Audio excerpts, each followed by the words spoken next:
करना है पिंड का फरमाश हजूर बख्श गजानी उनजा फर्जंद आजमोन गजानी मोहम्मद अली गजानी सूबेदार मोहम्मद मुराद गजानी।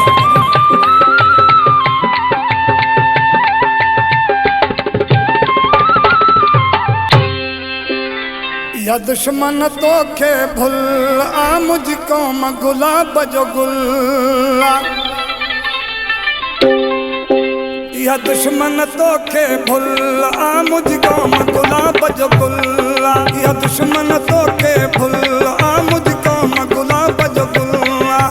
यारन जाती यार गजानी दोस्ती जाती कंधार गजानी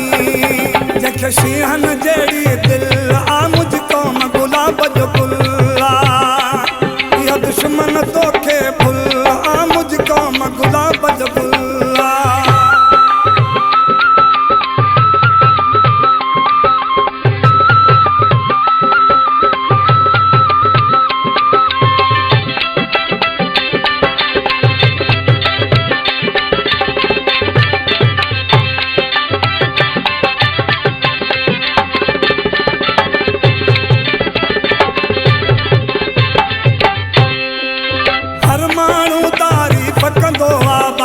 खाना जवान भलो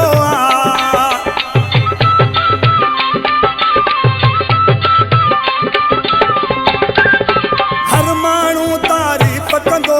बादशाह खाना जवान भलो जंहिंखे इज़त ख़ूब मिलियल मुझको गुलाब जो गुल यारन जाती यार गजानी दोस्तीअ जाती कंधार गजानी जंहिंखे शीहन जहिड़ी दिल मुझको गुलाब जो गुल या दुश्मन तोखे भुल आ मुझको गुलाब जो गुल।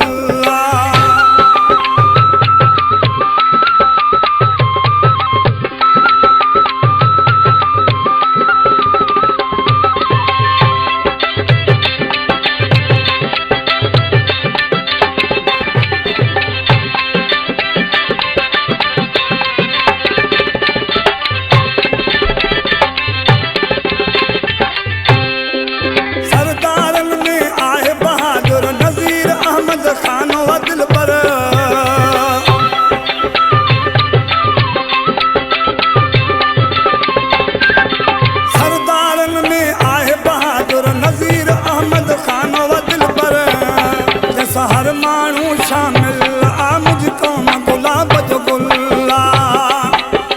यारन जाती यार गजानी दोस्तीअ जाती कंधार गजानी जंहिंखे शीहन जहिड़ी दिल आ मुझको गुलाब जो गुल या दुश्मन तोखे भुल आ मुझको गुलाब जो गुल।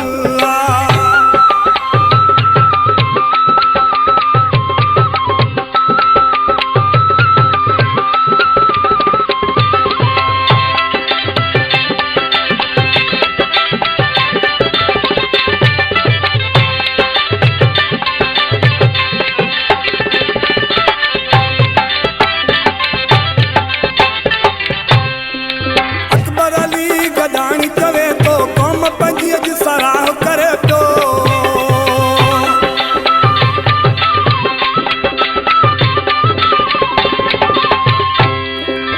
अकबर अली गजानी चवे तो कौम पंहिंजी सराह करे पियो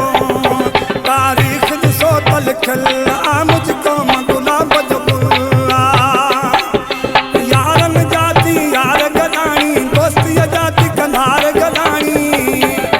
शीहन जहिड़ी दिल आ मुझको गुलाब जो गुल या दुश्मन तो